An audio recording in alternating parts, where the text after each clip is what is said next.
Hello， 大家，我是吉林。本期我们接着来看《一拳超人》番外篇的故事。在陨石事件里，亲眼目睹了奇遇一拳打碎陨石的场景，邦古无论如何都不想放过这样的人才，于是他便开始跟踪奇遇。果然被他发现，奇遇身边竟然还跟着个 S 级的徒弟魔鬼改造人，并且还能从奇遇随口一句卷心菜搭配得好，也能做出一顿美味的菜。从中领悟到，武器再好，如果使用者没有能力的话，还是一堆废铁。这种武学心得，果然是聪慧过人的一对师徒。这么一对比，他家的茶篮子就差得太多了。这样下去，他的流水圈怕是要后继无人了。于是他便上前询问奇遇，他师承何人，是什么流派的功夫，竟能强大到一击打碎陨石？奇遇只是回应了一句：“是靠锻炼。”邦古没再说什么，邀请了奇遇明天来道场玩玩，到时候他一定会让奇遇认识到武术的魅力。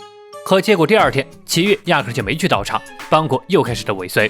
全身都是破绽的奇遇，在邦古眼里还是太嫩了，他随手就能将其一击制服。这时，奇遇将一个塑料袋看成了猫，毫发无损地挡下了一辆大卡车。邦古再一次替奇遇那恐怖的身体能力感到震惊。不过正好，因为奇遇刚买的肉被卡车碾坏了，于是邦古便以道场有很多高级肉为由，终于是勾起了奇遇的兴趣，和他一同来到了道场。在吃肉前，邦古让奇遇来见识一番徒手劈瓦片。一旁的茶篮子看呆了，不过转头一看，既然如此，那就来试试反应速度。由茶篮子念出卡片名字，两人进行争夺。游戏开始。邦古的反应速度确实让奇遇吃了一惊，可接下来，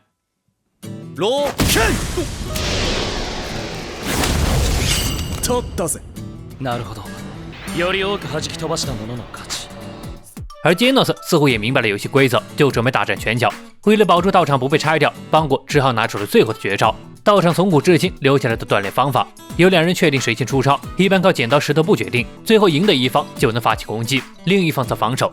奇遇吐槽道：“这不就是菜去砸脑袋吗？”没错，这种小儿科的游戏都不用老师出手，杰诺斯先上。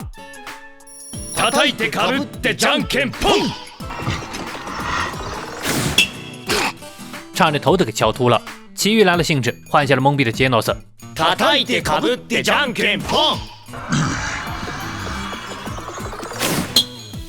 结果还是一样的。奇遇表示不服，可接连好几轮都没有拿到攻击资格。就在怒气值已经快冲破奇遇脑袋时，终于给他赢了一回。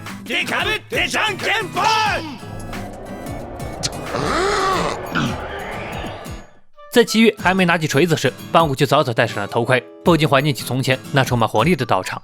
可当他仔细看过去时，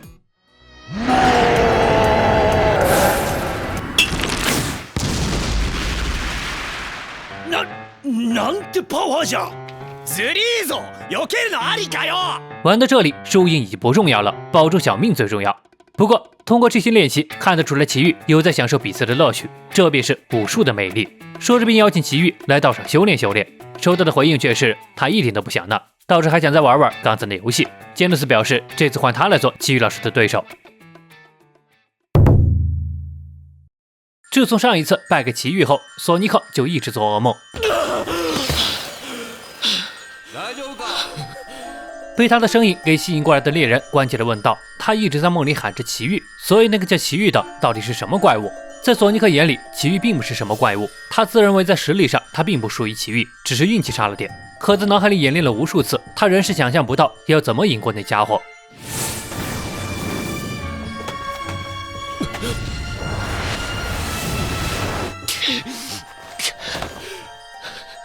なぜ何をしても勝てるイメージがつかめないんだ。猎人告诉他，这是很正常的精神创伤罢了，像他一样也有过这样的经历。他曾在山里碰到过一只可怕的巨熊，他是这个大山的主人。说着还露出了他手臂上的伤痕。那一次因为跳下悬崖捡了一条命回来，自那以后他一拿起枪就开始发抖，所以他一直想要打败那只巨熊，重拾原来的自信和本领。所以索尼克也一样，只要打败那个叫奇遇的就可以。可话还没说完，哪里还有人影？桀骜不驯的索尼克根本就接受不了，说他是在害怕奇遇。但后来再一次为了保护小猪君和巨蟒战斗时，他脑海里还是会闪过奇遇那一拳的画面，他则慢慢接受了这一事实。从那以后，为了能打败心中的恐惧，他没日没夜的修行，不再逃避恐惧的训练，让他终于克服了心理障碍。在脑海里的演练中破解了那一拳，并成功打败了奇遇。恐怖さえ克服すれば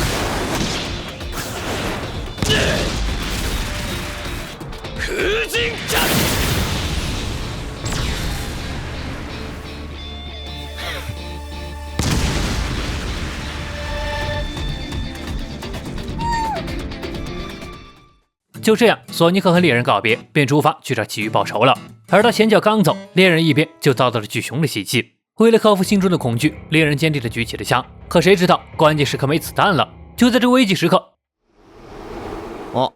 熊いた。小猪君一眼便认出了奇遇的样貌，吓得拔腿就跑。而那张牙舞爪的巨熊，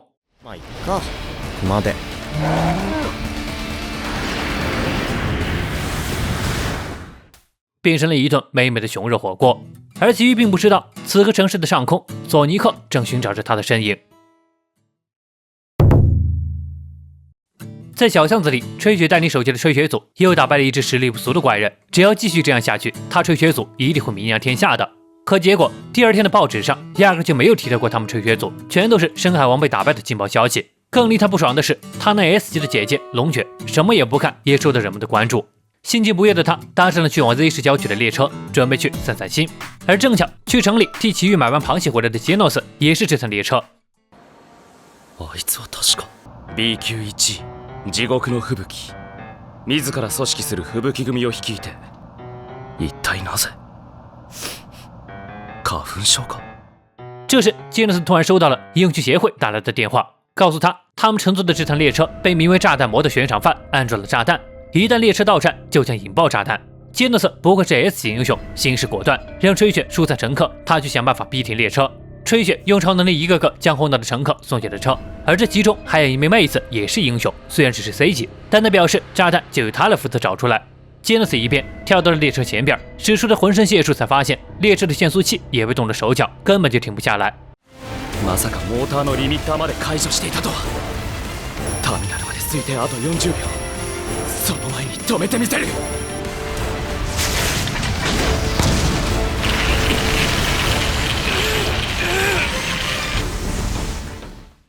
而此刻，吹雪送走了最后一名乘客后 ，C 级妹子也找到了炸弹，留给他们的时间已经不多了。吹雪果断将妹子送进了车，决定用超能力试试能不能控制住这爆炸所产生的气体膨胀。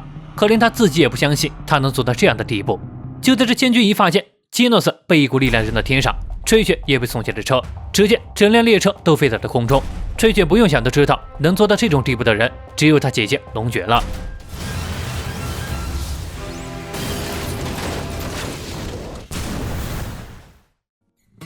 龙卷询问他为什么没有选择逃走，他冷漠地表示关他什么事。到头来结果仍是这样，他越是努力就越能看清他和姐姐的差距，要不就试着放弃了吧。可走在半路上，那个 C 级妹子突然跑来向他表示了感谢，并说道他本想放弃当英雄的，因为吹雪才重新振作了起来，并表示要努力升到 B 级，然后加入吹雪组。妹子的话让吹雪看到了他们的努力没有白费，也重拾信心，振作了起来，为了有一天能证明给姐姐看。与此同时，另一头的杰诺斯也深受打击，竟说出了想让博士给他加装超能力这种不可能办到的事。理由是他要是有超能力，螃蟹就不会爆炸了，奇遇老师也不会白白等他一整天了。遅いな、あいつ。好了，到这里就是一拳番外篇的第4、5、6集了。下期预告：僵尸男死亡事件、奇遇打脸小日常，以及邦古和原子武士的钓鱼小剧场。那么喜欢本期视频的别忘关注和订阅哦。我是麒麟，我们下期见。